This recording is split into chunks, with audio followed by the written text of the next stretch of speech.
people would might not look at it as body modification because people lump like all this kind of stuff that I've done as body modification, but like going to a plastic surgeon, that's body modification, you know, having like your lips filled, having your boobs done and all that stuff, you know, like that's all body modification. It's just some is on a more socially accepted level.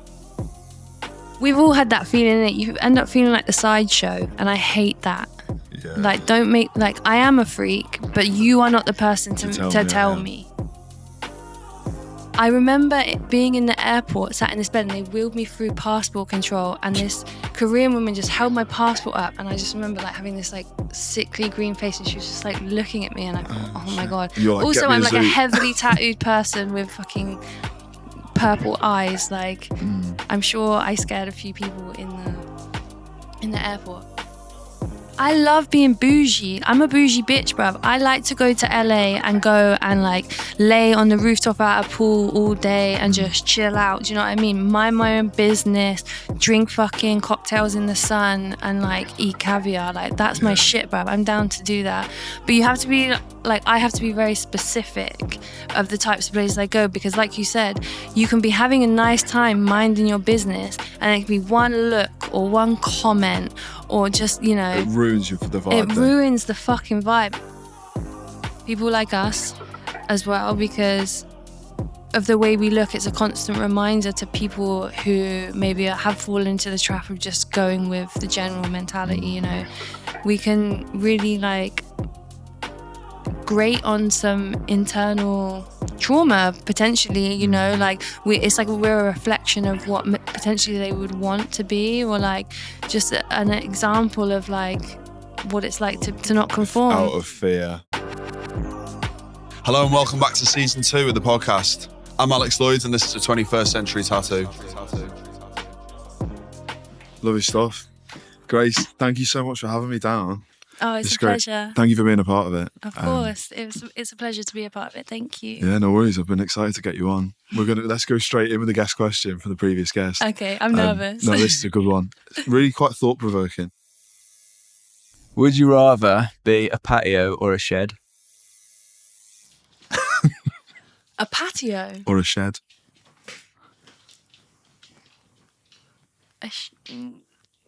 Oh, I don't know. Wait, let me think about it, because I want to answer honestly. I don't. Yeah, I want a valid reason for why, for sure.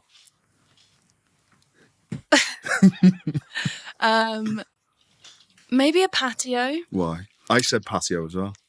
Because a shed is a bit boring. When I think of a shed, I just think of like an old rotten shed, and that's not me. But maybe some like nice mosaic pattern. Okay. Like, you know. Yeah. Bit more social. Yeah. Out for barbecues and stuff. Yeah. Get rained on. Get pissed on by the door. This is what I said, but it was weird. It was kind of 70-30 shed, so who knows? Anyway. Yeah. It would have to be all like... It could be like a new age shed. People get pretty crazy with their sheds nowadays, right? They like do a lot with them. They like shipping containment units, like living spaces. Yeah. So I don't know, actually. I don't know. Do you live in a flat? Do you live in a house? I thought you were going to say, are you a flat earther? I was like, whoa, are we going there already? We're getting deep. Let's get into this, because I've got so many questions I want to ask you. I guess we'll start at the beginning. Now, obviously been doing my research. I read like a little bit about how did you begin at the Royal Ballet School? Were you there in the past? And yeah. So dance was like a massive part of my life when I was growing up. Yeah. I started doing ballet when I was like 2. My mum put me into just, like a little girls' ballet class. And I just loved it. I just loved dance. And my mum just encouraged that in me, you know. So I danced throughout my whole childhood. That was like what dominated it, you know. But through starting off... Well, my first ballet classes were in Dubai, because I was born in Dubai, but then came back to the southwest England and went to dance school like after school, all day Saturday. Then I got a place in Italia Conte in London, which is like a dance school. Yeah, there's one of those in Guildford near me as well. Yeah. Did that for a bit. And then did like, I used to do like summer schools and things like that, like Tring and the Royal Ballet and things like that. So it was like, a massive part of me. Sorry, just a disclaimer, my dogs will be barking That's through all right. this podcast. Don't worry about it. It's all good. But yeah, then I guess when I was about 15 or 16, no, younger than that, probably about 14, I dislocated my hip, and I just, after that, lost all interest. Yeah, because you just physically couldn't do it. Well, yeah, I kind of just had this dream that, as a young girl, that I was going to be this like prima ballerina, and then that kind of was taken away in a moment. But like, I don't know if I mourned it. I just like got on with being a kid and being a teenager, and I was really into alternative music anyway. So in the place that I grew up in Plymouth, there was this old pub called the Phoenix, which had like all these different punk gigs on. Like every night there'd be like different bands playing, the bands that we love, and then like local bands, things like that. And my mum used to just let me go there. Like she just dropped me off in like the fucking most dodgy part of Plymouth, like right on Union Street, which is like renowned for just being a rough area, you know. She just like dropped me off and picked me up later on, like after the gig, and I'd be like 13, 14, but I just loved it, you know. And it wasn't like that upsetting to leave ballet in a sense, because I had this whole new world I wanted to explore anyway. Okay. So after the whole ballet thing kind of got taken off the table, I just, through going to like alternative music shows and things like that, got into just that whole scene, got into taking drugs, then I got into the rave scene and all stuff like that. And yeah, that was just kind of like how my teenage years took off. Yeah, mad. Yeah, I mean, I was big into that into that whole scene. I was kind of exposed, you know, like Kerrang and all of this stuff. Yeah. And I was. Do you remember P-Rock, the TV channel? It was, I don't know if it was Scuzz before or after, but I it was remember like, Scuzz. Yeah, Scuzz, and they used to play like Distillers and like Rancid videos and things like that, and they'd have like 15 videos. No, Scuzz came second, sorry, but So before it was before Scuzz, Scuzz, it was this channel called, I think it was called P-Rock, but they had like 20 music videos of all these different like punk bands and stuff from America, and they used to just play them on repeat. And I remember seeing like the Distillers City of Angels music video, and just being like, oh fuck, like who is this, like how do I be part of this, you know, like it like Brody Armstrong or Brody Dahl, whatever her name is now, she was like, you know, this amazing punk woman who I saw in these music videos. I was like, oh shit. Yeah, it was, for me, it was a lot of like the artists and that, like looking at a lot of that new metal scene, a lot of those artists. That was really the first time I kind of was exposed to tattooing. I'm not from that kind of background, and then I remember watching like Miami Ink and all that sort of stuff, and being like, I'm gonna tattoo. My mum was like, there's no fucking way. And I think it was just then I never considered it. Only up until about like 6-7 years ago did I really kind of see that was gonna. What did you do before you were tattooing? I was trained to be a nurse. I was doing anaesthetic nursing. Oh wow. That's intense. Yeah, it was intense, and it was long hours, and there was a lot of responsibility and terrible. Nurses get treated like shit. Yeah. And yeah, massive respect to anyone that can do that job. And you were working with the NHS? Yeah, I mean, I got out of that before COVID. It just wasn't for me at all. Like all I was doing on night shifts was like drawing in the coffee room and stuff. I never thought I could actually be a tattoo artist and make it a career. What do you think for you was maybe that turning point where you kind of thought like, maybe I can do this, you know? Now, were you a body piercer? Am I right in thinking you were doing body piercing before tattooing? Yeah. How did you kind of end up doing that? So I moved to London, and I was just kind of trying to get jobs where I could and things like that, trying to get creative jobs. And then I was just in Oxford Street one day, you know what I mean, just like exploring or whatever, and this guy handed me a flyer on the street which was for a tattoo shop, and I was like, oh, okay, I'm gonna go. And so I like found this tattoo shop and I went in there, and I don't know, I just like had this overwhelming sensation just to ask for a job. I didn't know what I wanted to do in there. I just want to work here. How old were you at this point? Had you had many tattoos before?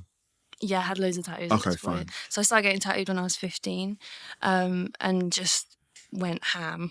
Yeah. You know, started I lived with a load of boys who were like they were like militant vegans and they were punks, and I was like so enamored by like this, you know, like wild lifestyle that I'd never seen or knew existed. And one of the guys that lived in the house, his name is Matthew James. He's an incredible tattooer. He does like really trippy realism, like triple, double, quadruple exposure, like the maddest shit. You need to check it out if you don't know. Yeah, I will. But he, back in the day when we were like teenagers, he got a tattoo machine and just started tattooing from home in this house that they all lived in. And yeah, I was just like, I am here, like, let's do this. So he tattooed my foot and then some stuff on my leg, and then he did a full sleeve on me. And this was like when I was getting tattooed before that by this other guy in Plymouth, because in Plymouth there was like different tattoo shops, and back then, you know, you didn't get asked how old you were, you know. It was just like the local shop. And yeah, there was a few local shops, but I knew I could go to this one shop because the guy never asked you for like ID or anything. And I was 15 and I went in there and I got this heart on my leg, and I remember he did like the first and second line, and then he went, "Oh, you are 18, aren't you?" I was like, "Yes." Yeah. He's like, It's a bit too late now. Yeah, exactly. And he didn't care anyway. But yeah, it was I was getting very heavily tattooed, and I was probably like, I had most of my legs done, or like probably all my like lower legs done and a sleeve by the time I was like 17 or 18. Yeah. But it was all like dog shit, you know, like really bad. Yeah, that's it. And not what I'd choose for myself now. But I guess I'm kind of interested to understand like maybe the driving force behind that, you know, and kind of, I physically wouldn't have been able to at 15 because like I was like, my parents were like militant.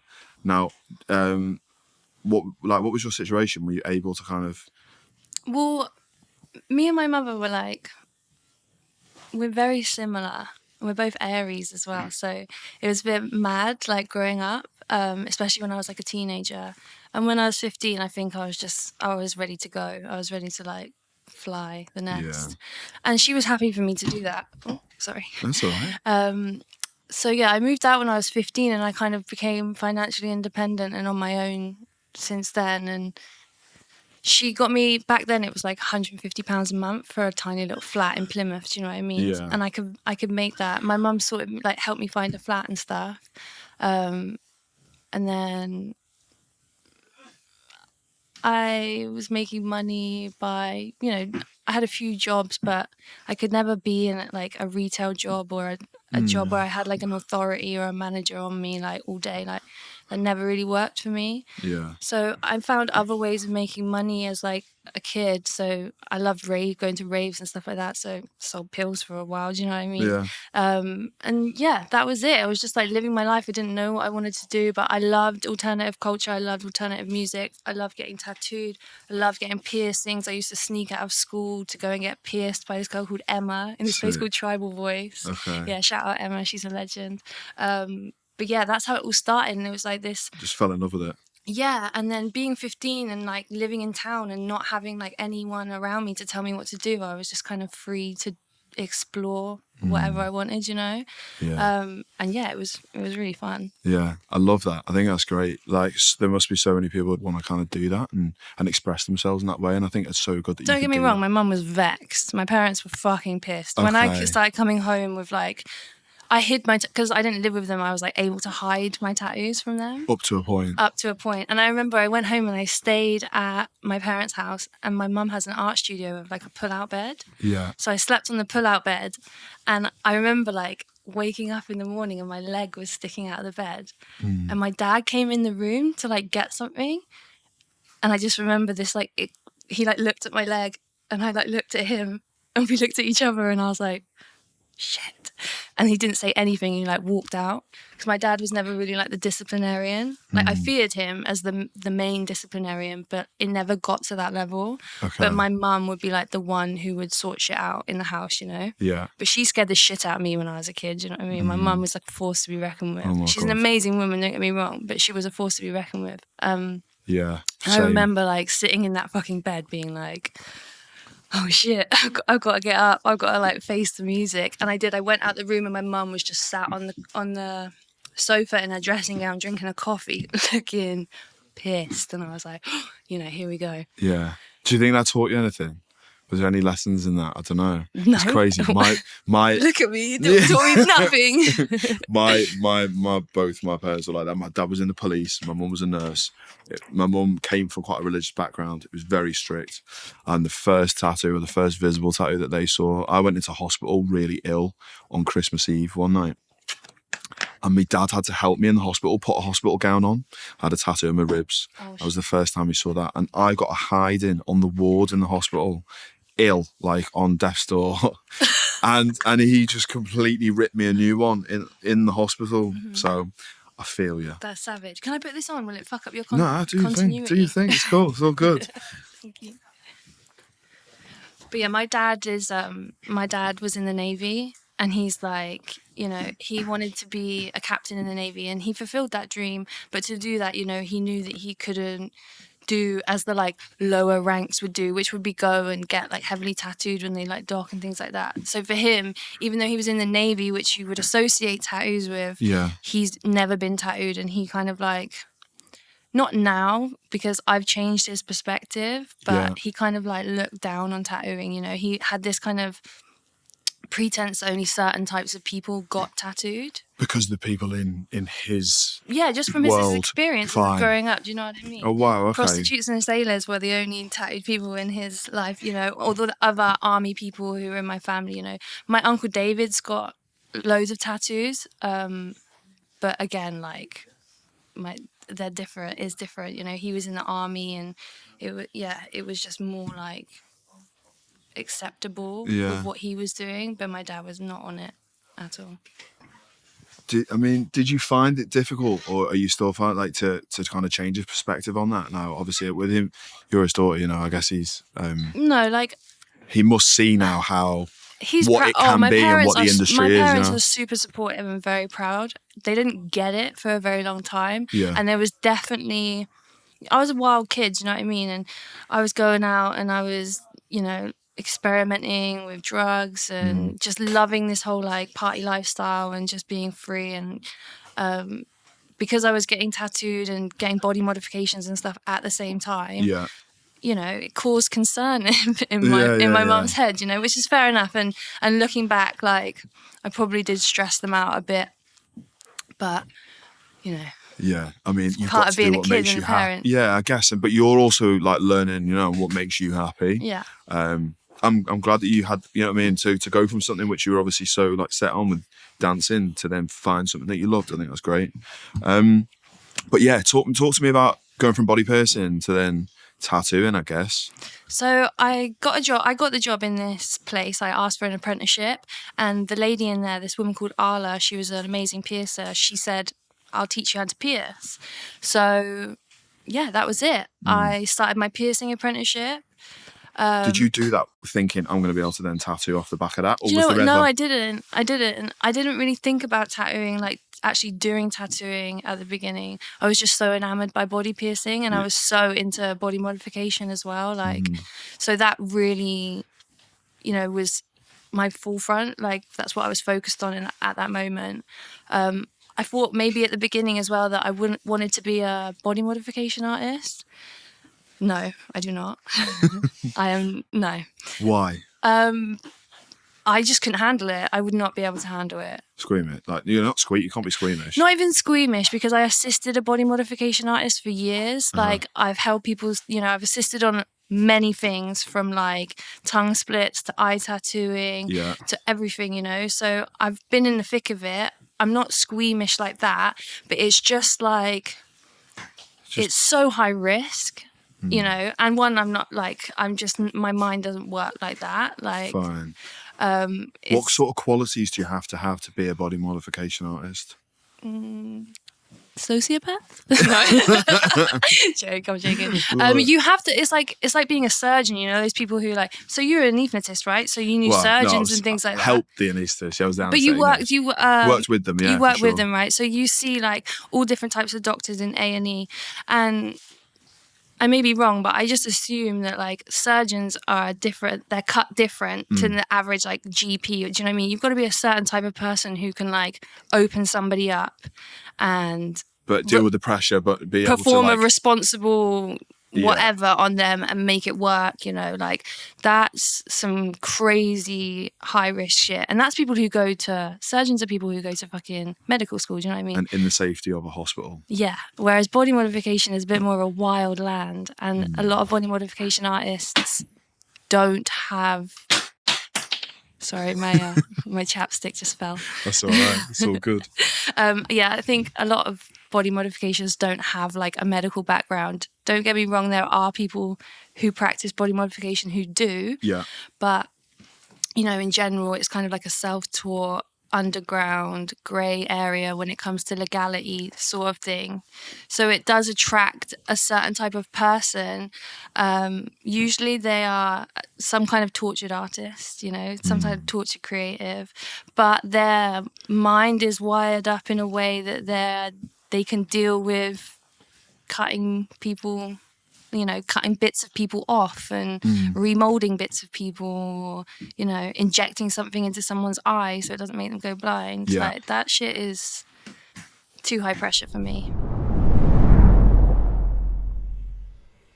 Just a quick one about podcast sponsor Ghost Cartridges. This is their Hex cartridge, which is the 3rd generation and best selling in the range. Unique, green, but also the finger comfort grip. The first to be introduced in the UK. That's something that's just really good for any artist to, if you're like me, hold your machine quite low on the grip. So you can also see the needle group and number engraved on the cartridge body. So when that needle's on your station, you can quite easily pick up which one without having to go through and look, and it saves time. I mean, I've written it down here. I mean, you've got a number of body mods, and you've kind of expressed in the past your kind of passion for it. I think you said in a previous interview that body modification has been an integral part of your personal growth. Absolutely, yeah. Obviously, you've got a bifurcated tongue, tattooed eyes, reconstructed ears, removed navel, scarification. Sounds a lot when you list it. Well, I know. I mean, it's a world that's completely new to me. I find it fascinating. I mean, explain to me a little bit about... Obviously, I understand you were maybe exposed to that kind of scene early on. Like, what made you kind of go down that avenue? Because it's not... There are a lot of tattoo artists or piercers that don't do that. So I guess I just wanted to kind of understand the mentality behind it, really. I think, well, the reason I was able to do what I did to my body was mainly through the woman that taught me, Arla. Like, she didn't do any of my modifications, but she introduced me to a world where I could find those people, and she introduced me to a guy called Yestin who did my first modification, which was my tongue. And yeah, just being so enamored by her as well. She was part of there's a guy called Sampa who's a very like well-renowned body modification artist, and he back in the day used to do this thing. It was a performance. I think he still does it with his wife now. I don't want to say he doesn't do it, because he might still do it. But back in the day, he used to have this performance group called the Psycho Cyborgs. And the woman that taught me was part of it. And basically, they used to do like performance art, I guess you called it, or maybe just performance, I don't know. But it was like very provocative, like, you know, they do suspension, they put like skewers through the everything, you know. They used to take this long skewer and they would put it through one side of Arla's breast and push it all the way through the other, and then do the same. So this long skewer through her boobs, essentially, right? Yeah. And then they would attach an electric drill to the end of it and like spin it. Inside, oh my days. So yeah, like they do crazy shit. They'd cut like a little pocket in her belly and put like a plastic baby, and they'd operate and like pull the baby out on stage. I mean, fascinating show. The maddest shit, yeah, like really crazy. And I kind of want to watch it. Yeah, no, you can. I think you can find it online. They're called the Psycho Cyborgs. Okay. But just. It wasn't just piercing I was learning. I was like being exposed to all these people using all these different mediums as a way to express themselves, perform, you know, like heal, whatever it is they're doing, you know. And it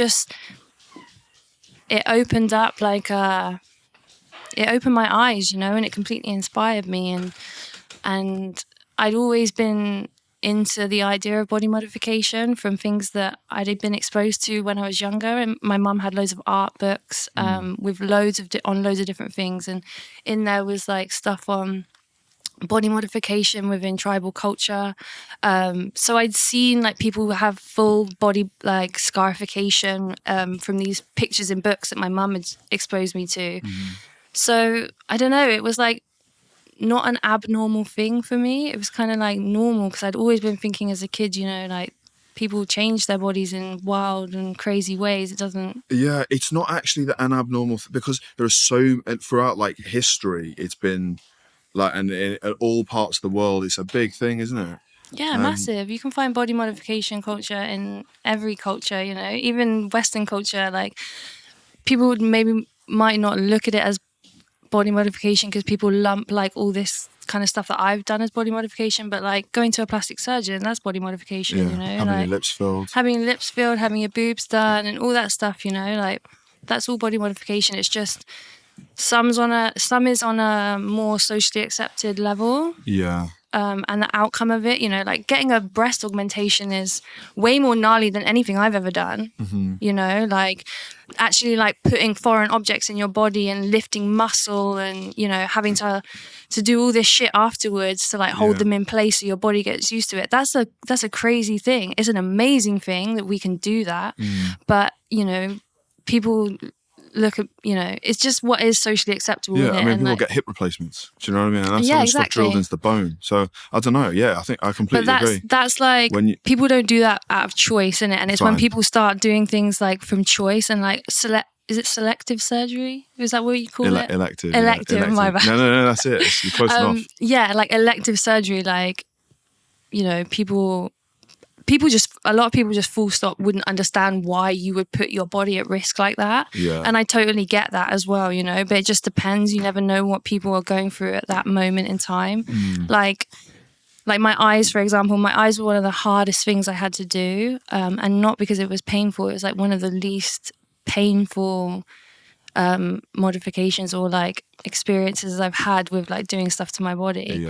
But just like the sheer risk, like the high risk of it and like what's on the line. That's it. So this is what I wanted to ask you really was like, at some point you made a decision to do that and obviously the risk is so big. Like what was the kind of the driving force to risk your sight in order to do that? You know, like kind of what were you thinking like at the time? Well, I was 19. Had you planned it for a while? Yeah. So I used to assist someone who was a body modification artist and they used to practice eyeball tattooing. Yeah. So I used to help them a lot and I knew I wanted it done. I waited for a long time because it wasn't like I had to prepare myself for the procedure because I don't actually think you were ever prepared for that or I was ever going to be prepared for that.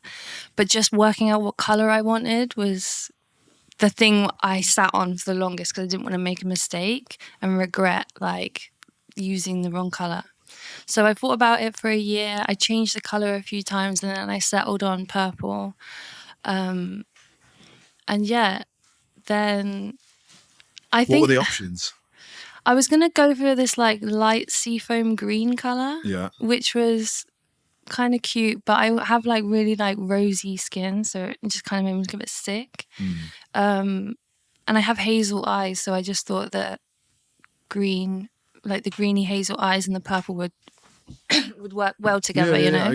So am I right? So it's injected into the what, sclera, is it? It's in the white. Yeah. So there's. Does the film cover the top of the eye, or is it only staying in the? So there's like a layer, like imagine like a thin layer of cling film over the white bit and only the white bit. Fine. And then the ink is injected in between, on top of the white and under the clear layer. So it just sits in between. Yeah. And obviously you can go blind from that because it can end up going deeper or covering the top of the eye.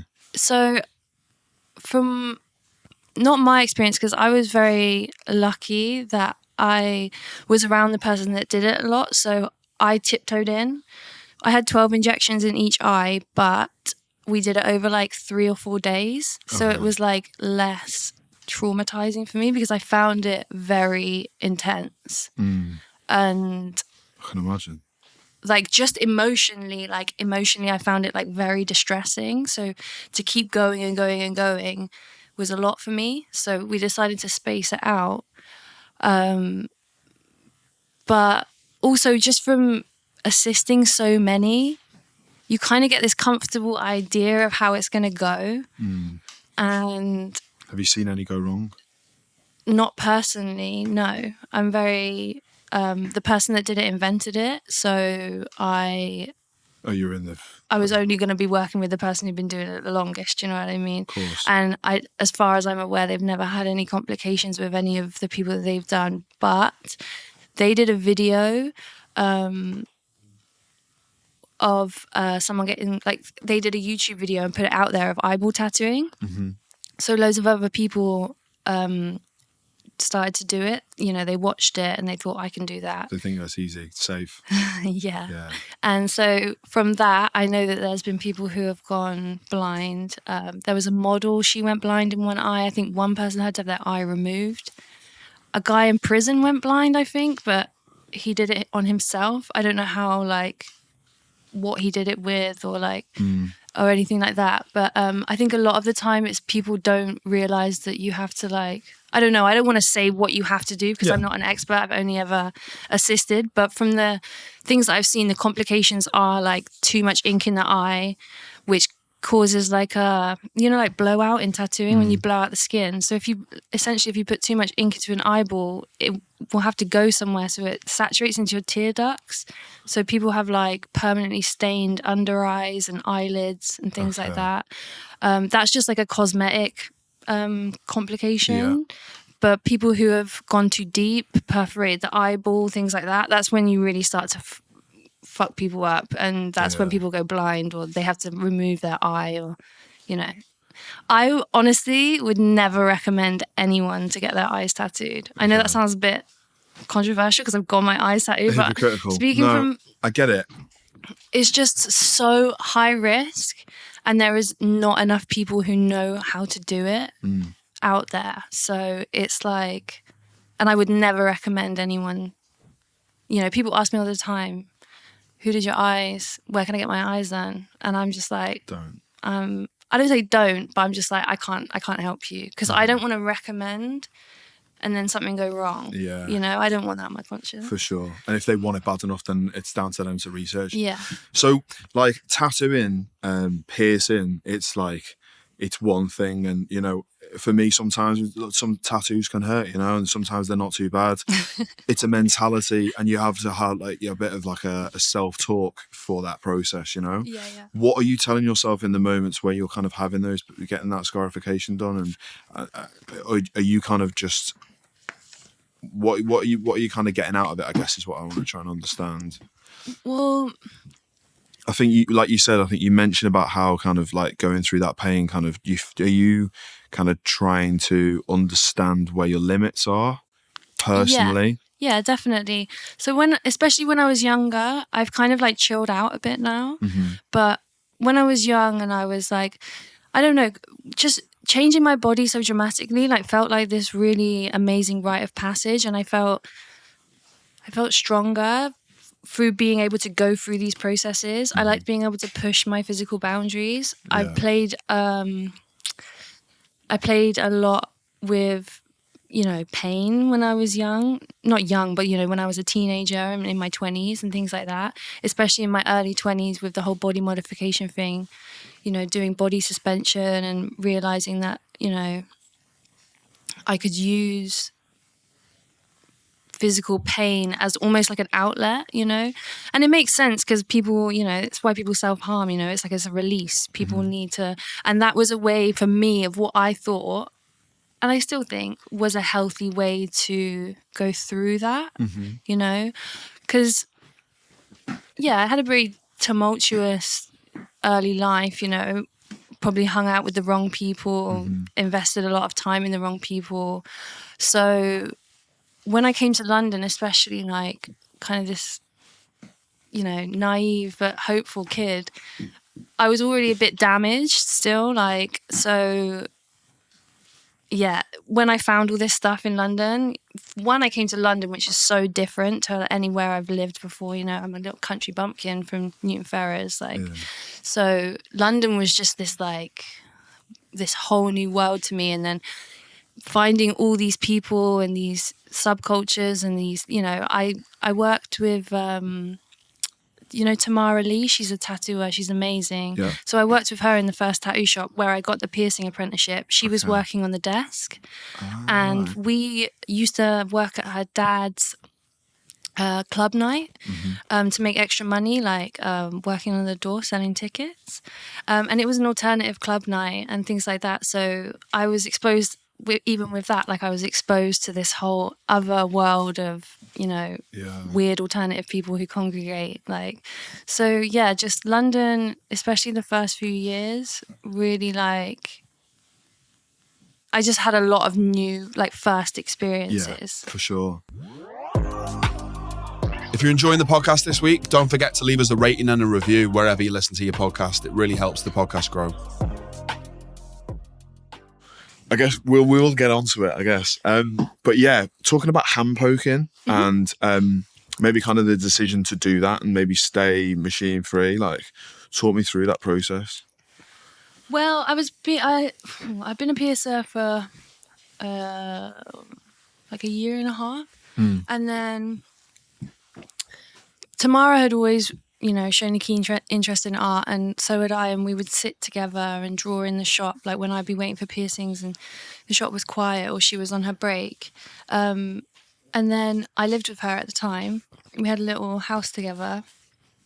And I remember one night I was hanging out with her and our other friend Poppy, and I said, like, I really want to do a hand poke tattoo. Like, I just want to try it. So we took some needles from the shop. We went back home. We made the little stencils and stuff, everything at the shop. Yeah. And then I just had a go at home and did the feminist symbol. It's like the female sign. It's got the fist in it. Yeah. We did that. Quite a complex design to go for the first one as well. Or just outline. It was kind of like, it was sticks, but it was all filled in black. Fine, okay. Do you know what I mean? Yeah, so it wasn't like anything super complicated, and I could kind of just wing it. But yeah, it didn't turn out that bad, and I really enjoyed it, and it kind of just sparked a whole other interest, So no one actually, so it was trial and error? No one kind of really showed you necessarily? Well, not at the beginning, no. I was getting tattooed at Divine Canvas a lot around that time. Yeah. I got tattooed by Zed, and he gave me loads of advice. He tattooed me with a machine, but then he hand poked me as well, and then he just let me pick his brain, and that was it. And I didn't take that experience for granted, and I kind of just held on to everything he said in that time, and kind of went with it, and didn't stop. Yeah. And don't get me wrong, it was very rocky for the first few years, but I don't know, I never really had the desire to, because once I got going, like, I'm very all or nothing, and like once I got going with the hand poke, I didn't want to stop. I didn't have the time to kind of do both. Yeah. Is there something about that sort of that style that you prefer? So are you played around with using the machine? Yeah, I have. Yeah. It's not for me. No. Why? It just feels so alien and awkward to me. You know what I mean? I've been doing it for so long with just holding a little needle and a stick. It's more raw, isn't it, I guess? I don't know. For me, I've just never really had that desire to learn. Like, I'm sure that I could have, there's been many opportunities I could have just jumped on my friends and been like, teach me, like, give me some pointers, and I could have made it work if I wanted to, but I just never wanted to, I just love hand poke. I love how it suits the way I draw, my style, my vision for tattooing. It's always like suited it very well. Yeah. And I didn't think it would be possible when I first started out hand poking, like, to be doing back pieces and sleeves and things like that, all hand poke, and actually like get it done. Yeah. I know some of the projects you're working on are crazy. Have you got anything cool you're working on at the moment? Yeah, I actually tattooed this really nice guy the last 2 days. I tattooed him today and yesterday. We started a sleeve on him, and he has, like, I'm doing kind of all this geometric. It's kind of like stained glass window, geometric kind of style, like very angular, kind of has a slight Islamic pattern vibe to it, but it's not. But yeah, really, really fun. Like, he's a really tall guy as well. He's like 6'6", and he's not lanky. He's kind of in proportion. So he's got these like, his arms are like legs. So honestly, his forearm is like longer than my shin. There's a lot of work that goes into it, yeah. Yeah, but no, I love that. Like, give me more space to work with. Do you know what I mean? Because I can work better. And so he's got this great sized arm. So it's been really fun to just do the last 2 days, and I can't wait to do more. Yeah, 100%. Is that like your favourite thing to do then, is work on like large scale stuff? If someone was to come to you now with like the ideal project, what would it be? Full body. Full body, yeah.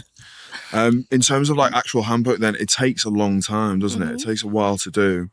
So you're no stranger to just kind of like doing like, how long do you work, like long sessions? Yeah, so I prefer to work, if I'm doing big pieces, I prefer to work doing day sessions. If you can handle doing 2 or 3 days in a row, I love that, because I just zone in and I don't think about anything else. I get so much done. And yeah, I work better like that. But obviously not everyone can sit 2-3 days in a row, and I couldn't. I wouldn't want to sit more than 1 day in a row. So big respect to the people who do. But yeah, I love working that way. Like, my favorite thing is seeing in the diary, like, you know, someone's come and they've booked in 4 days out of the week and they want to start a sleeve. I'm like, yes. Yeah. Do you know what I mean? Because you must find it, right? When you start something big and you get really excited about it. And I've done this so many times, you know, where you start like a sleeve or a back piece and you do the first session or maybe even the second session, and then they don't come back. We're like, I was literally having this conversation the other day. It's so true. And I feel like your style doesn't completely change, but I feel like your style develops slightly. And give it 6 months or a year later, and they come back for like especially with patchwork sleeves and stuff. And the way I kind of tackle it is what it needs really is full commitment. But obviously you can't expect that from every client. No, of course not. It's a lot of time. It's a lot of money. Of course. A lot of pain, you know. Yeah, and you've got to work around them and work with them, their budget, their time frame and all of that. And I'm happy to do that. But I definitely enjoy and work the best. And I feel I do my best work when I can just like get it done. Yeah. You know, and we can create it. And it doesn't have to be like, you know, you don't have to come in for 2-3 days in a row, but if people are booking in and they do like once every month or once every 2 months, that's ideal for me because it's still fresh in my head. Yeah. Where are you at now? Are you 12 years in? Yeah, it'll be 13 years in January. 13 years in Jan. So where can you kind of see your tattooing going, I guess, and kind of like... Well, technically, like, I just want to be more refined and my work to look better and, you know, and bigger. And that's always been the goal, is to just bigger and better. But as far as like my actual style, who knows? Like, I think I'll always be doing pattern work because I love it. It's very cathartic for me to do repetitive things. That's why I think hand poke and dot work and geometric patterns and things like that work so well for me. Yeah. I love creating symmetry in the body and things like that. Just working with the shape of the body, yeah. I love it. Where do you get your inspiration from then, I guess? And like, are you... Because I mean, I don't know about you, but I suffer like big time with creative block sometimes. And yes. Trying to draw inspiration and kind of get that creativity in at those times, it's just like, it's difficult, you know. I go through phases. So I used to be more consistent with drawing, especially before I had the shop. When I opened a shop, especially the bigger one, I didn't realize obviously I knew it would take up some more of my time, but I didn't realize how much of like an emotional take on it would be to have a shop with so many people. So I've had the shop for like 4 years now. I've definitely gone through like low and high patches with drawing. Sometimes I always have to create. If I don't, I'll go insane. Yeah. And like, yeah, I don't know what would happen if I couldn't create. But as far as drawing, it's up and down sometimes. But when I'm in the mode, I can I'll sit there and I'll draw for like 14 hours a day. Yeah. And I can catalog stuff, you know what I mean? So if I don't draw for 4 months, I have shit that I can go to, do you know what I mean? Or I have something there, and if I need to change it or make something else work with it, I've got a base. Yeah. Do you know what I mean? But if I'm not in that headspace, I can't even imagine a base, do you know what I mean? So if I've got nothing, then I can't. Do you ever do that? Do you ever give yourself like time off and not creating and having like a complete removal from the scene and From tattooing? yeah? Or do you take it with you everywhere? Probably take it with me everywhere. Mm-hmm. Yeah. Probably to a fault. That's one thing I need to learn, is to like get a life outside of the industry a bit. But yeah, tattooing is like, it's everything. It's everything I do. Do you know what I mean? Even like with the creative endeavors that come off, the like the byproducts of that, you know, they all stem from tattooing. And I live and breathe tattooing. I love it. It's my life. But I just want to find a more like healthy balance, so my creativity isn't so like up and down, or so like, because I'm so sensitive. I'm like a very emotional person. So just in general in life, I need to find balance. But like finding creative balance within that, you know, it's important. And I think I'm learning to take breaks. Yeah. I haven't been on feel like I'm the same. I'm definitely not learned the lesson yet though. No, but I think as well, like you've been tattooing for 5 years, right? I think it's really important the first like 5-10 years to like just absolutely smash it and like, you know, be completely relentless with it and live and breathe it continuously. Like I tattoo like 3 to 4 days now. Yeah. But that's only been for the last like 2 or 3 years. Before that, you mentioned before that it was like 7 days a week. Before that I was working like 7-day weeks every day, you know. But you have to be anyway, like you're trying to get where you need to be, trying to, you know, be stable financially and be recognized as the creative that you want to be. Yeah. But yeah, it's a lot. But tattooing, I feel like it's living with that mentality. Like I just can't not. Like I feel like so much guilt if I'm not pushing and striving to learn and like definitely putting the effort into the tattooing. You know, it's like I'm so jealous, envious of people who can just like pick it up and drop it and just like super chilled. I'm not laid back at all. I don't know if you can be like an incredible tattooer if you just pick it up and put it down. Do you know what I mean? Like every tattooer that I know and respect, like they put in the 10,000 hours, and I think you really need to do that, just not only to like just get better at tattooing like technically, but just to understand like tattooing as an industry, but also just like as a medium. And tattooing as a medium, like forget the industry is brutal, don't get me wrong, but tattooing in itself is brutal. Like it will break you down into powder, and you have to build yourself back up. And you know, you can do great tattoos and you can do 10 great tattoos in a row, and then you'll do one that doesn't go as planned and your whole confidence is just beaten, shattered. Yeah. Have you ever has there been a moment in your career that has affected you in that way? Yes. Oh my God, I didn't fucking sleep for the first like 4 years. Every night I'd come home after doing a tattoo and I would sit on my sofa and be like, I've ruined that person's life. Oh no. And I would like have these like really intrusive thoughts about these people who I tattooed, like would be sat at home being like, what the fuck is this? You know what I mean? Or like I'd have these like thoughts and dreams about, you know, I'd do a tattoo and then, you know, if there was a tiny bit of blowout in it, I'd be having these fears that like their whole arm would be green. Do you know what I mean? Or it'd be like this huge, ugly mess on their arm, which I'm sure there are people out there who have ugly messes that I have given them, because I definitely have done some dodgy tattoos in my time. Yeah. Shout out to all those people, free cover-ups for all. There you go, if you're listening. But that's just part of it, you know, but it's just how you come back from it. Yeah. My friend Norm said something that has always stuck with me, and it's you're only as good as the last tattoo you did, you know, like, and that's so true. Like that's how I approach every tattoo, you know, even if I'm not feeling it that day, or maybe not a design, because I find myself now being a shop owner, I don't want to turn anyone down. So I end up doing like walk-ins and stuff that I would not necessarily, you know, choose to do.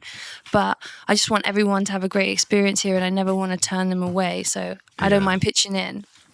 I'm super grateful for all the walk-ins that come through. But yeah, like even the little ones and the things I'm not used to doing, they really test me nowadays, you know, because I'm not an all-rounder. Like I'm not one of these people who would thrive in a a busy walk-in shop, you know, and would just have to do whatever came through the door. Like, that sort of shit really stresses me out. Yeah, I feel like it's a lot of tattoo artists' worst nightmare. Yeah, I'm very niched in with what I do. So like, yeah, there's lots of things that build you up, and even now, like nearly 13 years in, like, sometimes things come through the door that, you know, this big, but I end up like getting fucking hot faced. Do you know what I mean? I feel like if anything, the smaller stuff's more stressful. Yeah, and it's the people that come in who like don't necessarily have tattoos. I'm like, it's only small. Yeah, you know what I yeah. mean? It's like, it's the stuff that you can charge the least for, and like is the most stressful. You got no room to hide. And it's always that sort of person that comes in for those tattoos as well, which is like, they have this unrealistic expectation of what tattooing is, and it can be very tricky to try and like show them in a soft way, like, no, this is not, like, tattooing doesn't work like that. You know, what you find on Pinterest it's not real life. Yeah, that's it. I mean, how many references I get sent where the thing's been photoshopped onto an arm, and the general population genuinely believe that that's a tattoo and that's how it's going to look and how it's going to heal. I mean, it's so difficult. So you do realism, right? You do, like, No, black and so I grey? do kind of like trying to focus more on smaller scale stuff, single needle, like miniature. It's not full realism, it's kind of illustrative. But realism illustrative, yeah. with like fine line geometric elements, kind of Nice. thing, I guess.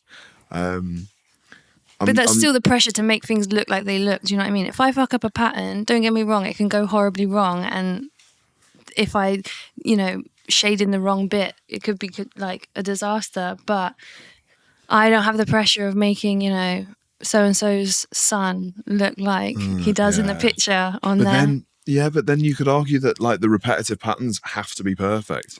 They do, so but also obvious. like, I guess because I've only been doing that for such a long time, and like obviously done a few other bits, but like that's mainly what I've done, you know, like I've fucked up enough times to know how to come back from it. Just cover it up. yeah.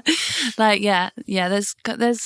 There's not many with it, but there's always a kind of get out of jail. Get out of jail free. Yeah. Don't forget to head over to socials, drop me a message and let me know who you'd like to hear from in the next episode. The question is, can you be a tattoo artist or a tattooer without being an artist? Yeah. Yeah? Yeah, definitely, because that's how a lot of the old school boys did it, right? You know, like a lot of flash shops, people wouldn't draw. They would just have books of flash, walls of flash. Yeah. Not necessarily that they've drawn either, like, you know, of whoever, and then they just do that. Yeah. So I definitely think a successful tattoo artist then. Yeah. Well, I think like but that's kind of the old school and the new as well, because like you said, tattooing has changed so much, especially because of things like the internet, and tattooing as a whole isn't gatekept like it was, which I think is great. Like, I think everyone should have, you know, access to learn how to tattoo if they want to. Yeah. But there are lots of great artists out there who aren't necessarily great tattooists, and there are a lot of great tattooists out there who aren't necessarily great artists, you know. But again, you can work on both if you really want to. Anyone can learn how to draw. There are people who are more naturally talented at it, don't get me wrong, but if you sit there and draw all day, every day, after a few months or a few weeks or a few years, the stuff that you do is going to start to look good. Yeah.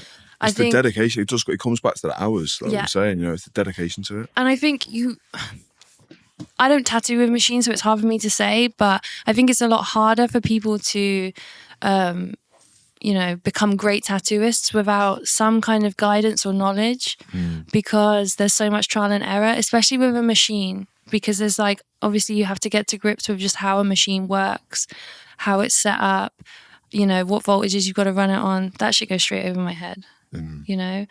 But even with hand poke, there's still loads of trial and error that you got to work through, you know. You got to learn how tattooing here is not the same as tattooing here. Yeah. You know, like the skin is different. Everyone's skin is different, but different parts of the body are different, and, you know, blowout and things like that. Yeah, there's an unbelievable amount to it. As soon as you start to actually physically explain it to people, you realise, like, you'd be here all night. I've got an apprentice at the moment, you know, and we're kind of going into like needle groupings and just even like the layers of skin, and where you're trying to put it and why the skin behaves the way it does when you put a needle into it, you know. Yeah. And tattooing has changed so much as well, like just with what you can get machine-wise. Machines have changed. People are using cartridges now as well as like just the classic like tattoo needle that you'd be used to. Yeah. So there's like, if you wanted to learn how to tattoo with all of that, there's so much to get to grips with. It's overwhelming. Yeah, it really is. I mean, I would go as far as to say that you are arguably one of like the most renowned artists of our time at the moment. And Thank you. That's very kind. it's true. And I guess I would want to know how you deal with that pressure, having those eyes on you. I don't. It's not something you ever really get used to. But as far as like,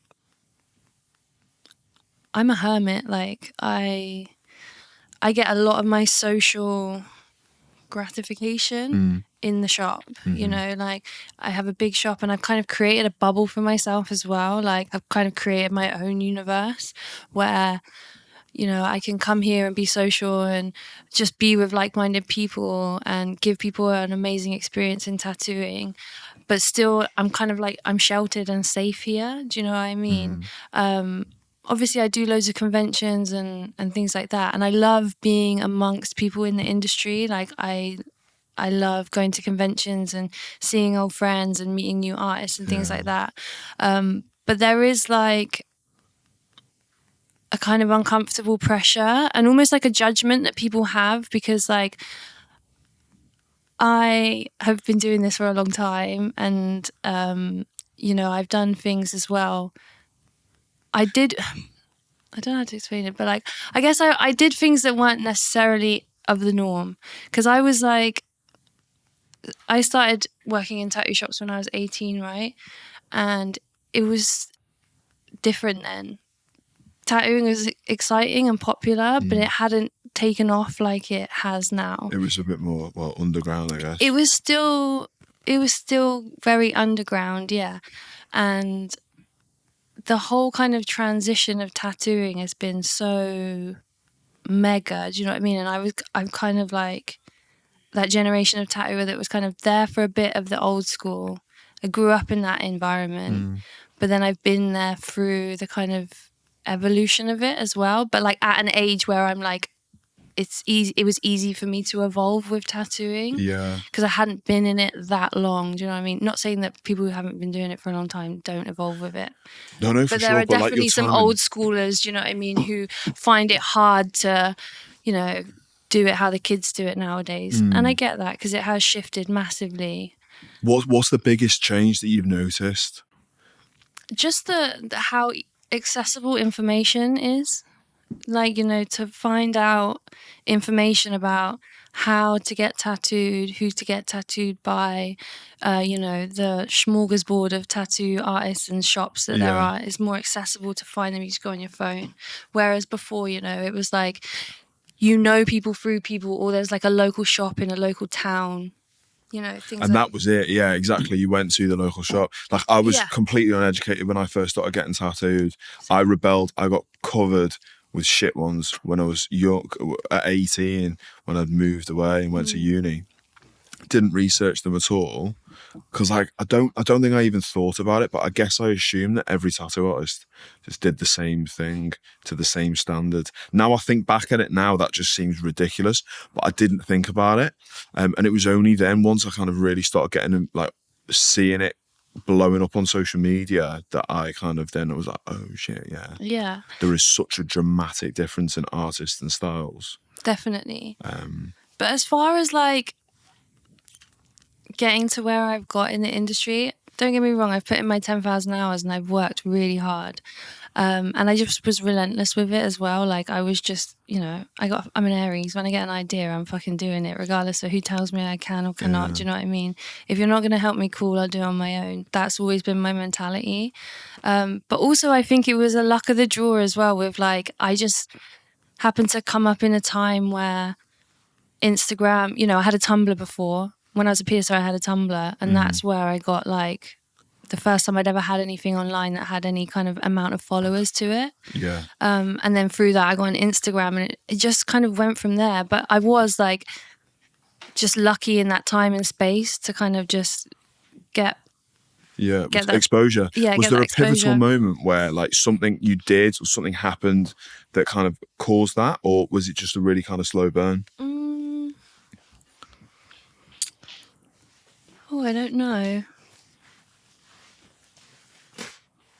I think I don't know, I was just doing my own thing, and I think at the beginning of Instagram and things like that, people loved that, you know, so people just started jumping on it more. But I don't know what it was. I don't think it's what it was. I think it's just because the way I look is a part to do with it, you know. Like, I was a kid who was out there like tattooing my eyes and things like that. Yeah. And ID magazine asked me to they asked me to write a alternative Christmas speech. Bye, Mario, love you. See you later, mate. So yeah, they asked me to write this alternative Christmas speech that they were going to put on their website, which I did, which was essentially just like a small funny letter, you know, just saying like, be yourself in a nutshell. Okay. You know, if you want to be a badger and you feel like a badger, then be a fucking badger. Do you know what I mean? Yeah. It was that kind of gist, but they loved it. And then they asked me to be part of this Gen X like photo shoot thing that they did for the magazine. Yeah.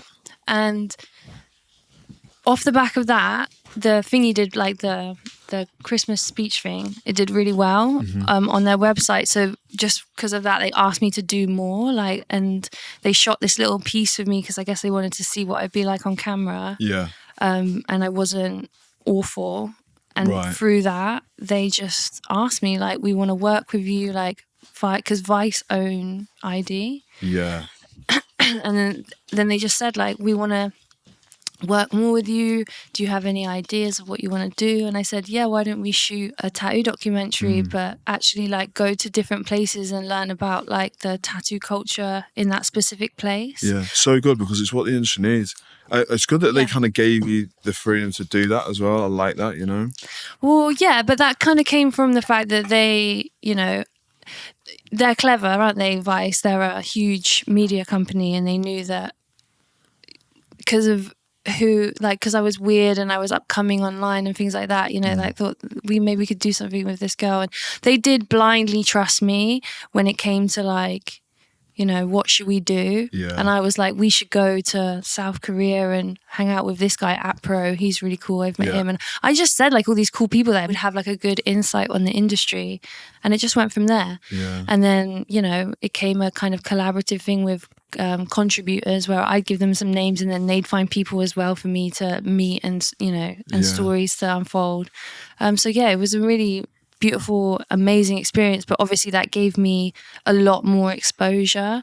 And I'd never been on like YouTube or anything really. I'd done like little interviews and stuff, but that's what kind of like, I guess, made it really take off for me on the whole kind From of that point. social media side of things. Yeah. I mean, I feel like you're obviously you're a very talented artist, you know what I mean? You're eloquent and well spoken and obviously very attractive. And I think obviously all of that kind of plays its part for sure. Oh yeah, definitely. I think collaborations is something that I really want to touch on as well, because I want to know from you kind of how important they are. You mentioned about, and I know you go to a lot of conventions, but collaborating with other people outside of the industry, like how important is that for tattooing as a whole? Well, I like to collaborate on any creative level I can, you know, hence why I wanted to do this with you. I thought it's another creative, you know, avenue for me to try. But collaborating collaborating with people outside of tattooing is not really something I thought massively about. I was just so focused on getting better at being at tattooing. But then it's all kind of just naturally come through the way it should have, you know, like, but obviously a lot off the back of Vice. Like to this day I get, you know, people, the main thing if people recognize me is, you know, I watched that South Korea documentary, you know, that's the thing I hear the most. So it's like really? Vice have given me this huge platform where I was able to learn about what I love and get experiences that I would have never have got before, you know, and two, just like learning about tattooing in a different way and the other sides of life, because I wasn't tattooing when I did the Vice stuff, you know, I was just being a documentary presenter, Personality, yeah. which I'd never done before. So one, it was like uncomfortable. It was not uncomfortable. It was outside of my comfort zone. Yeah. I'd never done anything like that before. I didn't realize how like intense it would be. There's so like, much to it. Oh my God, it's so I mean, I haven't intense. done it to your level, but even just doing this podcast, like when I started it up, I was doing it by myself. And it's just like you get in your own head. Do you know what I mean? Yeah, definitely. So God knows how you managed. Like, how did you get yourself through that? It's just a process, I guess, isn't it? And kind of just learning what works and what doesn't. Yeah, definitely. But also, it was just being like, I was, you know. Do you want to know a funny story? Go on. Okay, so the first documentary that we shot was the South Korea one. So I've never met these people before, like on a deep level. I met them like once or twice, like the crew, right? So it's like director, producer, fixer, sound guy, cameraman. And we've got this little unit, right? And we traveled to all these different places as a group. But South Korea was the first one. And I've never done this before. I didn't know what was going to happen. I've never been to South Korea before. Yeah. I've never gone longer than a day without smoking weed in like 15 years. So going to a place where like, I don't think I'm going to get weed in South Korea, which I didn't. There was all these things, you know, it was just like, it's a lot. But on the way there on the plane, I got food poisoning from the flight meal. And I started like projectile vomiting on the plane. On the plane. Yeah. Sat next to this producer called Declan, who I didn't really know very well. Bless Declan, he's a sweetheart.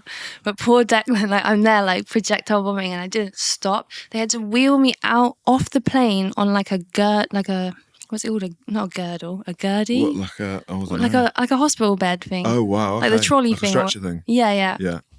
So they put me on and they're wheeling me through. I'm like delirious from sickness.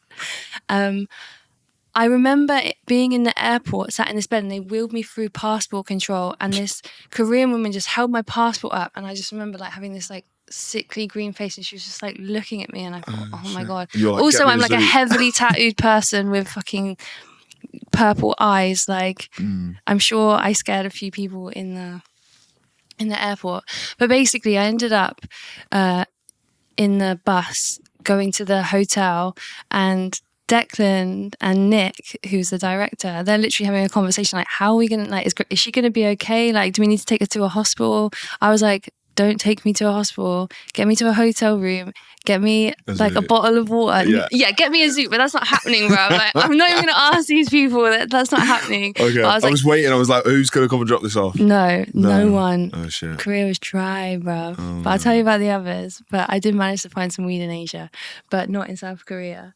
But yeah, I just was like extremely sick for like 36 hours. And I was just like, just leave me alone, lock me in a hotel room, give me a water and a Gatorade and give me fucking 16 hours just to sleep this off. Trainspotting style. Yeah, but I managed to just like turn it around in the hotel room and I slept it off and I woke up and I sat in the mirror and I was like, you're going to shoot a documentary in Korea today, Grace. Let's do it. I was like, let's do this. Yeah. And I just fucking did it. Do you know what I mean? Because it's like, I'm here now. I'm not going to like...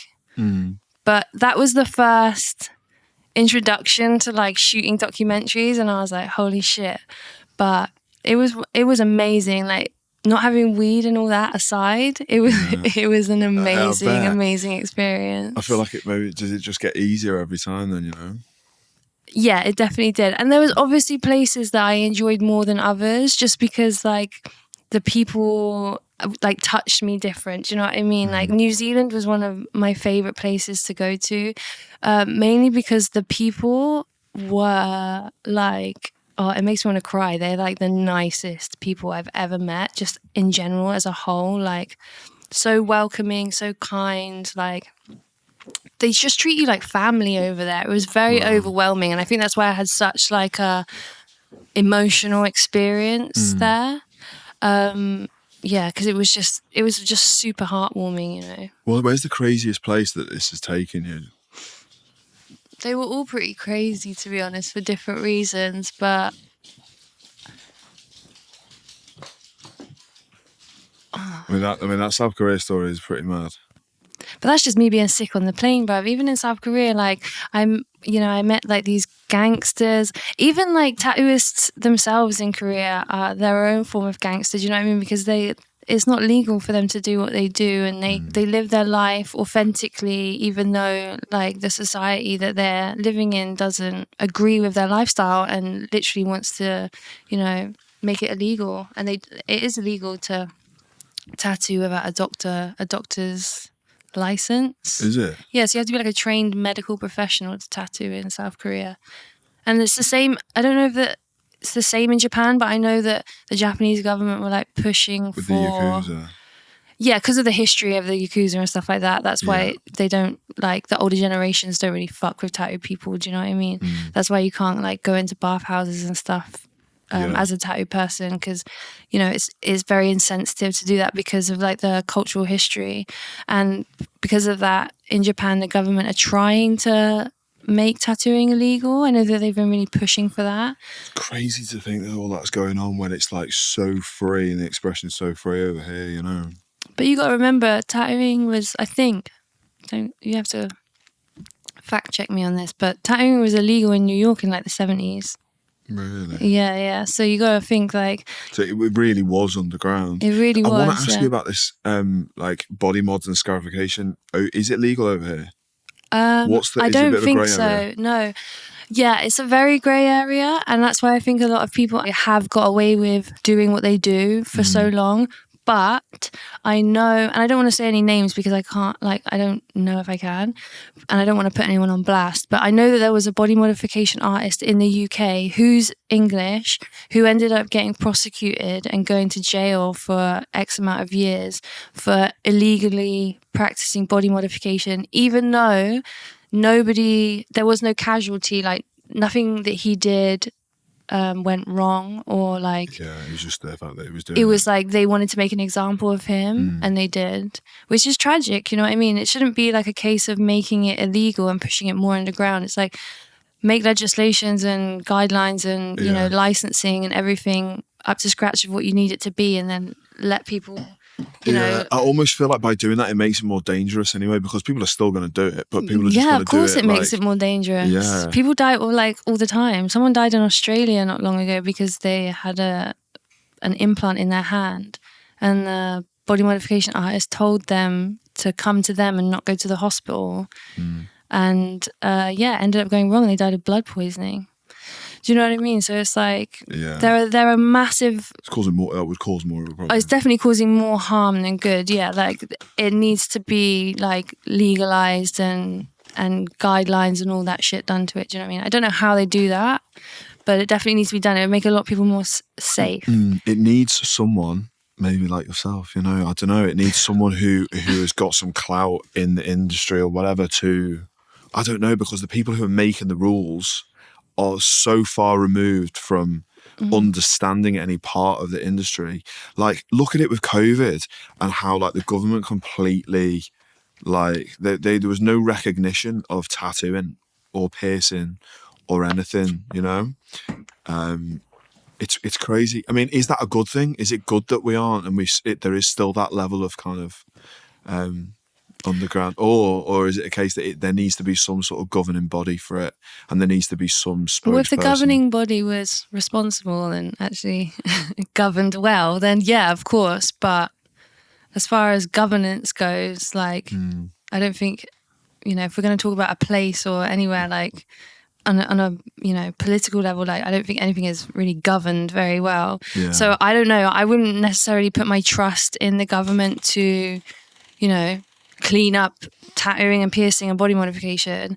I don't know how you would do that. Like I'm just an artist, you know what I mean? I'm not an expert on like how you would actually evoke change in making body modification a safer space, like when it comes to actually like the practice. But like, yeah, living in the industry and for so long, like obviously you've been in it for 5 years, there's been like huge shifts within the last 5 years in the industry of all of like body modification, tattooing, piercing, like that whole kind of this alternative world. Like a lot of the conversation has changed a lot over the last few years, and the narrative has shifted, and people are talking, honestly about the kind of unacceptable parts of tattooing, and the old school ways left room for a lot of error if certain types of people want to take advantage that they can, with it being so underground. I think that because we're so tattooing is so exposed now, and everyone's talking about tattooing, I could do a tattoo and I could post it online, and there's people on the other side of the world who can see it. Do you know what I mean? Yeah, it's such a mad concept. It's a mad concept, right? But the good thing about that is it's exposed a lot of the kind of dark, seedy corners of tattooing, which I think is great. But I also think that there's some things I really miss about the old school ways. But I think that the progression of the new ways is needed, and I'm glad it's happening. Yeah, no, I couldn't have put it better myself. I'm just excited because no one knows where it's going to go. I'm excited to see where it goes, and you'd hope only good things. I completely agree with what you're saying. Definitely. Well, just the environment of tattooing, and there's so many different types of environments now because there's so many different shops and types of tattooers. Tattooing isn't just an old white biker man's game anymore. There's all sorts of people that tattoo now. There are people who don't even have tattoos that tattoo now. Yeah, What's your thoughts on that? Each their own. Yeah. But I don't know, bruv. I don't know if I would want to get tattooed by someone who doesn't have any tattoos. Yeah. It's like going and getting a haircut off someone who's got a bad haircut. I know. Or do you mean? Or do you know what I mean? I know. No, I completely agree. Because I feel and also I don't know whether I'd trust someone with all really good tattoos either. A good tattoo artist who's got a few shit ones, Exactly. It's a tricky one, but then there's this argument that now because of social media, you can be that tattooing is just a medium, and that you can. Oh yeah, it is. And you have if you're not a tattooed person but you want a tattoo, you're well within your right to do that. Do you know what I mean? No judgment. But for me personally, if I was seeking someone out to get tattooed, I wouldn't. I'd go to the most gnarly looking. That's what I did when I was young. That's my experience. You know what I mean? It was these freaks who look like me now. Do you know what I mean? They were the ones that really inspired me, and that made me want to get into tattooing. Do you know what I mean? I love that you refer to yourself as a freak. I love it. It's so good. Yeah, of course. You gotta reclaim it, right? Yeah. I love that shit. It's but so cool, definitely. And what I mean by that is, just the underdog or the person that doesn't necessarily fit in with the guidelines of society, or on whatever level that may be. Do you know what I mean? You don't have to be heavily tattooed or look weird to be a freak. Some of the freakiest weirdos that I know are the most normal looking people. Yeah, that's it. There is what scares me is the sheep mentality in society, and we see it a lot recently. How everyone kind of goes just because they're told to kind of conform to a specific, and look that's scary. or ideology. It is scary. I wanted to ask you, being heavily tattooed and with body modifications that are so visible. I've had a lot of other artists on the podcast as well, like Luke Ashley, for example, who's got almost a full bodysuit all over his head. Do you think there is still nowadays a stigma for people who are that heavily modified? And or do you find it day to day that maybe in some scenarios in society, maybe you kind of don't feel comfortable, or there you might not be. Yeah, definitely. You might be looked down on in certain situations. Yeah, of course. We live in London. Not yet. You almost live in London. Yeah. But living in London, this is a metropolis. It's a melting pot. There are so many different people here, and there are millions of people here. Do you know what I mean? So you're less judged in London. You can be whoever you want to be in London. There's always going to be people who judge you, look at you weird, aren't used to seeing people who look like you. Do you know what I mean? Or fascinated by you in a positive way or a negative way. Yeah. There are always going to be people who look, take a double look at you. But you feel it more when you go out of London, I feel. When, the smaller the town, the more likely you are to run into someone who might not be able to handle Are there any meeting someone like you. Yeah. Are there any places that you just steer clear of? Oh yeah, everywhere. Yeah, I don't know if I steer clear of. I'm always down for like new experiences. I wouldn't never, unless it was like a safety risk, you know, I would never like not go somewhere because of the way that I look or who I am. I only ask because sometimes I feel uncomfortable, like, and I don't know why, because it's all in my head. But you know, if you like, sometimes I'll go to like a nice restaurant or whatever. You feel judged. And I've only got tattoos on my neck. I'm not like really heavily tattooed, but I do. Yeah. And you get people looking at you, or even like walking around Waitrose in Surrey. It's usually like the more middle class people who I feel judged from like that, you know.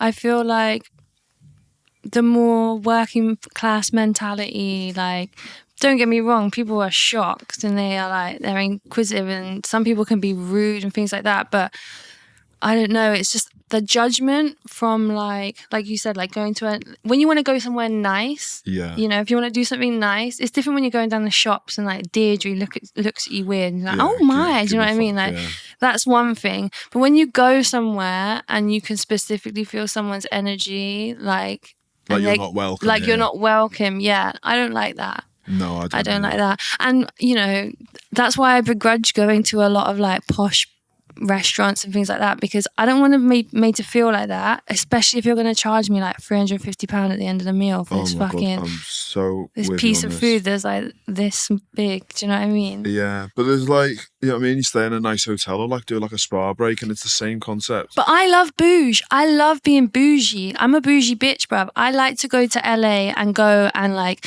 lay on the rooftop at a pool all day and just chill out. Do you know what I mean? Mind my own business, drink fucking cocktails in the sun and like eat caviar. Like that's my shit, bruv. I'm down to do that.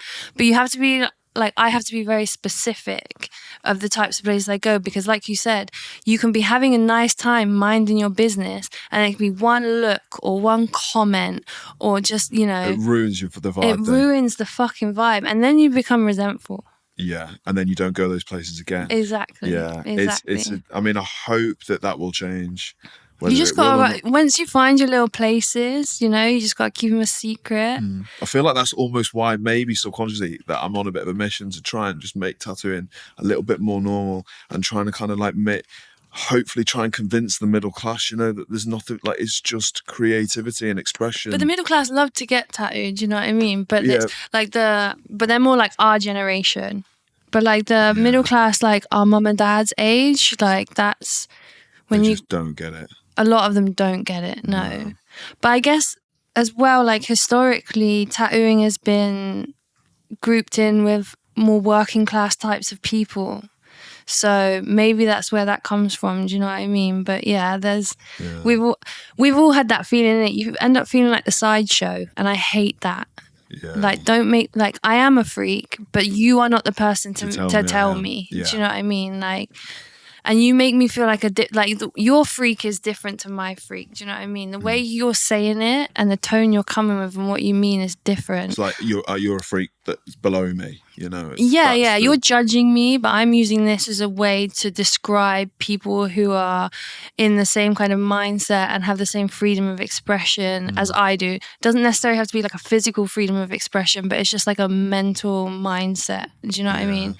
But then, I just can't deal with the judgy wudgies. No, I can't. I've had enough of it. Yeah, it's crazy. I mean, someone who must have so much mental strength as yourself, you know, and I try and pride myself on having that, but situations like that do get to me, you know. Massively, yeah. But also, like, I spend majority of my time surrounded by like-minded people and people who are in the industry, you know. So sometimes I forget that people just aren't used to people that look like me. Yeah. You know, or like used to heavily modified people. And so, I it's a real shock sometimes. And when you're not, sometimes it just catch you off guard, isn't it? Like you said, it can really affect you. Yeah. Well, but you wouldn't change it. Do you know what I mean? I'd rather be on this side than that side, mate. 100%. That's it. At least I feel free. Yeah, exactly. Do you know what I mean? For sure. Yeah, I'm in control of my life. It's like you said, though, the whole sheep thing. Do you know what I mean? And I think people like us as well, because of the way we look, it's a constant reminder to people who maybe have fallen into the trap of just going with the general mentality, you know. We can really like great on some internal trauma potentially, you know, like it's like we're a reflection of what potentially they would want to be, or like just an example of like what it's like to not conform out of fear. Yeah. Exactly. God, But we all saw a lot of that. I don't know about you, but like, and I'm not getting into the whole COVID conversation because no one wants to have that anymore. But one thing I really realized is like in a situation like that is you really see where people's core values and like, you know, you can really see what's really happening in a situation like that. Like, because I had, you know, so many people around me like that had had maybe opinions and beliefs that I never thought they had before. You know, it really stripped people back a lot. Yeah, it's a cross section of society. Yeah. I'll tell you a bit of a deep story. Tell me, please. I'm not going to keep you here, but the other day there was a fellow who passed away who worked next door to us. Okay. He had a cardiac arrest, I think, outside the shop. Oh, bless him. And the amount of people that were stood around, not helping, taking photos, not, you know what I mean? And, that's. Oh, the camera thing real gets me, bro. It really gets me. People will just quite happily stand at the sidelines and watch rather than kind of get stuck in and try and help. Yeah. I think that's what really bothers me, and it's when you see it come out in times like that, and that's what's worrying, you know. Yeah. But that's a deep one. Well, it's got a lot to do with. The phone thing is one thing, do you know what I mean? People love to reach for their phones. And I understand as well, a lot of people film things for safety reasons and things like that, or they want to like help people in maybe in a situation with like police or things like that. But like that whole kind of, it's like that morbid fascination thing, you know, like you want to film it, but you don't want to help. Don't want to be part of it. Yeah, but I learned early on, especially when I moved to London, how like brutal people are, like, and how like just disconnected people can be from things that happen to them directly in front of them, like in public. I remember did you ever come to London when they had the bendy buses? They're like the 18-foot buses, and they used to bend in the middle. No, but I've probably have been on. They'd have like 3 doors, but they'd be like, "Oh, can I get Mildred? She's crying." Oh, bless. Is she all right? Is that her crying? Yeah. Oh. But yeah, the bendy buses, so like cute. People could get on them for free and things like that. So they were like, there was a lot of like lively people on the bus. You know But these buses were like 24 hours, and I remember like being, 18 and coming back from Central with my friend on the bendy bus at like 1 o'clock in the morning, and there wasn't many people on the bus, but there was probably like 10, and the majority of them were men. And this guy was having an argument with his girlfriend, which turned physical, and then he literally started beating the shit out of her in the middle of the bus. And I've been in relationships where I've been physically abused, so that was just like, it's like instantly if I see that, like I become, like I want to get involved, I want to help. Okay.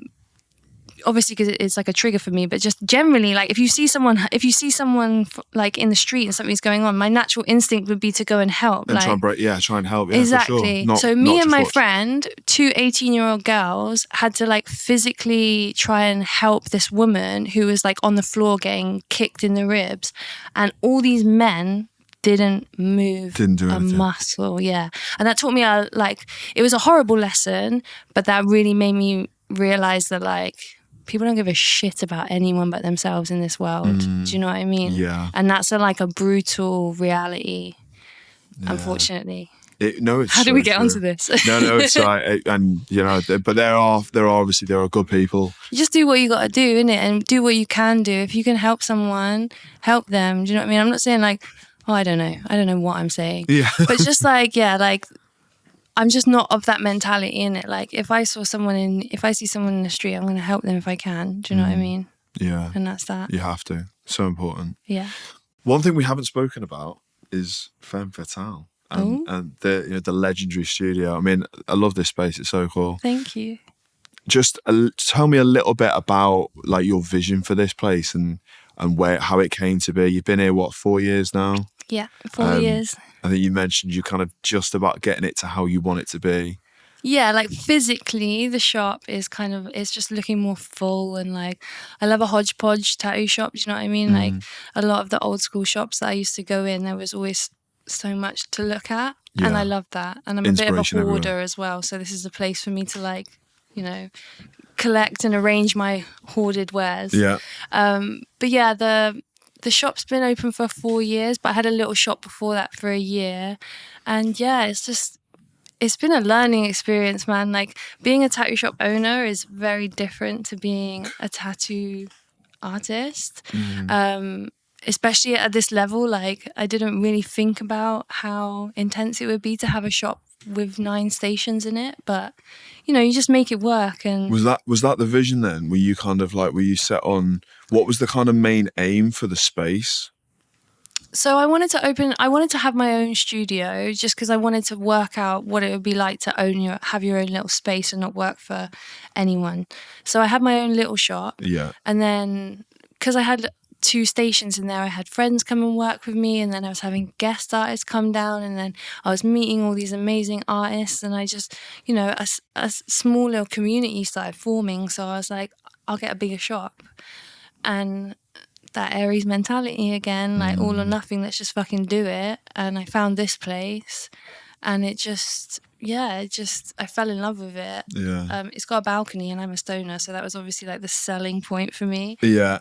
I like the fact you got that separate bit downstairs as well that kind of keeps it up here as just the creative area, which I think is really cool. Having Yeah, that, exactly. It's a nice space. Thank you. But the reason I wanted to open a studio was I'd worked in, you know, quite a lot of tattoo studios over the years, some really good ones and some not so great ones.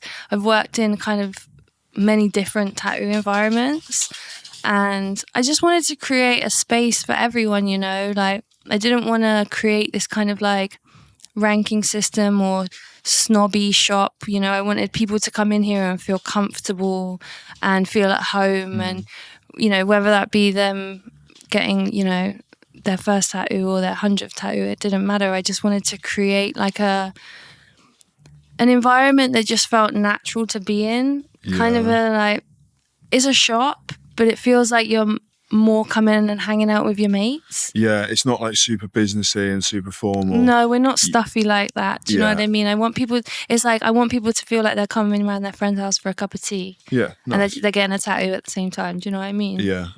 But we have, you know, the energy of the shop, like, is a testament to the people in it.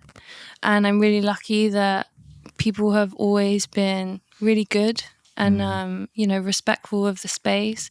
Don't get me wrong, there's been teething periods with the shop. Yeah. Where like the energy kind of had to adjust or readjust. And also one thing I've learned with tattooing is that, you know, I wanted to create a shop, and I ultimately wanted to create a family, which I have, but I had an idea of what I thought a tattoo family was, but it didn't really, nothing is as ever as you expect it to be, do you know what I mean? And one thing I've learned about being a tattoo shop owner is that, you know, working in shops is quite transient. People, especially nowadays, people move around quite a lot. Yeah. Which I've noticed that. is not necessarily a bad thing, because I think it always works out the way it should. But yeah, like it's hard because I am, you know, I fall in love with people really easily, and I invest so much emotionally into people that come and work for me, and I will always do that because I always, you know, if I'm gonna say yes to you working here, it's because I love and respect what you do, and I'm, you know, I'm in admiration of what you do, and I want to work with you so I can be inspired of you, and hopefully you can be inspired of us and things like that, you know. So that's something that I didn't necessarily think would happen at the beginning, and has been sometimes a hard learning experience because change is not necessarily something that I like. Yeah. I find it quite difficult to adjust to change. You find it difficult where you've had kind of staff come in and you've invested a lot, and then they've moved on, and it's just kind of like Yeah, the way definitely. you kind of had it in your mind it was going to be is not that. I definitely had a naive kind of utopian dream where I wanted us all to like live together as a happy family, you know, forever, and we could grow, you know, we could grow and take over the world together, like one tattoo at a time. And it's still working out like that, but it's just, it's never the way that you think it's going to be. But I'm lucky, like, the majority of people who have come and gone from this shop I am on very good terms with and love dearly. And, you know, like, I have no beef with no one, and I hold no ill will, you know, like, to anyone, whether they want to work here or not. Like, you know, I'm always going to respect the time that they put into the shop and the energy that they put into making it what it was, because I wouldn't be able to do this on my own. Do you know what I mean? So I'm thankful to everyone that's come through the doors. But I guess, I mean, so you've got an incredible amount of artists and such a broad range of artists here. Like, how did you go about kind of finding those guys, or did they approach you? And a bit of both. Yeah. You know, I'm not really one for headhunting. Like, because I'm like, I think a bit about how like I would feel, you know, like, and you know, we're all free in tattooing. Nobody is tied down to this shop, like, for any reason. They are free to come and go whenever they want. They're not legally contracted to be here. Do you know what I mean? Yeah. People be here because they want to be here. But what was the question? No, that's it. Just how you kind of found the artist, or if they've all. Oh just yeah, kind of yeah. come to you? So yeah, no, it's a bit of both. Where like, I will see people I like, and I might drop them a message and just be like, your work's amazing. If you ever want to come and do a guest spot, that's a great way to break the ice. It's also a great way to kind of gauge what people are like. Because a tricky thing about having a shop is that the boss, me, I am completely responsible for the morale. So if the morale, it does hurt. Regardless of, you know, I'm not here to micromanage anyone's relationships or anything like that. Everyone can go about their business. We're adults, right? But at the end of the day, when the energy isn't right in the shop, it falls onto me to fix it, you know? And that's a huge pressure. I've never had to think about the dynamics of having different types of people together, and does X and Y work with Z and things like that, you know? And these are things you have to take into account. Because also, I'm trying to manage a shop full of tattoo artists, and we're all incredibly sensitive, tortured creatives who are tapped. So I feel it. I'm the same, man. Do you know what I mean? It's so true. And it's like, and you almost feel you feel like you can't have a bad day. You can't have an off day. No. If you're having a shit one, you have to leave it at the door, because you have to man, even just down to like the most minute things, like making sure the music's on point, and they're just the vibe is right. I'm with you completely, and 100%. that's something that I'm still learning as well. As being And me like every day, do you know what I mean? But that's it. You just learn every day, and you know, your mentality of how you approach your business and may change dramatically, you know, from week to week, but it's just constantly evolving. And I didn't get into tattooing to be a businesswoman, you know. I got into tattooing to be a pirate, so I could do whatever I fucking wanted, and I could travel and work and still make money, and do you know what I mean? Like, but having a shop is a different kettle of fish. But I'm here for the growth, definitely. Sick. I feel like that's such a good place to end it. You know, I've really enjoyed the just to get like a bit of an understanding as well as to kind of like how you got to where you've got. But honestly, I love what you've done, and you really are such a prolific figure in tattooing. Thank you. I really appreciate you saying that. That means a lot. Yeah, well, it's true, you know, and like I've heard about you from even before I got into the industry. So to be here now and sit and have a chat with you and kind of pick your brains is pretty mad for me as well. So let's just end it really with always like a tradition on this is just trying to get each guest to leave a question for the next. So fire away. Okay, so I thought it was really big pressure to come up with a question. I've been racking my brain, but I think I'm just going to stick to something quite simple. So I think my question would be, what would be, as a tattoo artist, what would be your most humbling experience with a customer? Okay. Yes. Nice. God, that's deep. I like that. Go deep on you. Yeah. Thank you so much. Really appreciate it. Oh, thank you very much. It's been good. really fun. Thank you. And thanks for putting up with me and my crazy dogs. Thanks for listening. I hope you've enjoyed the podcast this week. Don't forget to hit that bell icon and the follow button wherever you listen to your podcasts. And don't forget to hit that subscribe button on YouTube as well. I'm Alex Lloyd, and this is the 21st Century Tattoo. Thanks for listening. Yeah, did you want to say goodbye? See- Are you going to say something into the camera? Oh, I'm going to take her home.